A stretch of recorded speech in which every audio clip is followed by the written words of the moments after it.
धाराशिव जिल्ह्यात जो पवनचक्की माफियाकडनं पवनचक्की माफियाच्या वतीने पोलिसांनी जी गुंडगिरी करून शेतकऱ्यावर काल जो अमानुष असा अत्याचार केलेला आहे, याबाबत माझं सरकारला एवढंच विचारायचं आहे की तुमच्या आत्ताच्या पोलिसाची कार्यपद्धती, काही अधिकाऱ्यांची कार्यपद्धती आणि निजामाच्या काळात जे रजाकार होते याच्या कार्यपद्धतीत काय बदल आहे?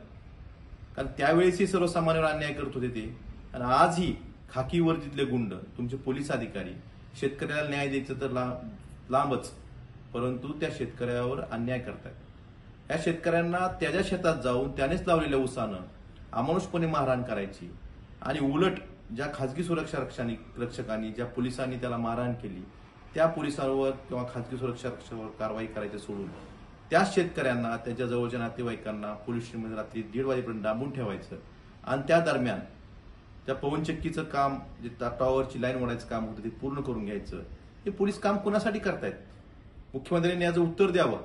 गृहमंत्री म्हणून आपण यासाठी जबाबदार आहात, आणि आपण या गोष्टीचं उत्तर महाराष्ट्राच्या जनतेला, सर्वसामान्य शेतकऱ्यांना देणं गरजेचं आहे की तुम्ही काम कोणासाठी करताय। रजाकार आणि आताचे काही पोलीस अधिकारी ह्या ज्या कार्यपद्धतीमध्ये काही बदल नाही, तर माझी मुख्यमंत्री महोदयांना एवढीच विनंती आहे की अशा दोषी अधिकाऱ्यावर आपण कारवाई करावी आणि शेतकऱ्यांना न्याय मिळवून द्यावा।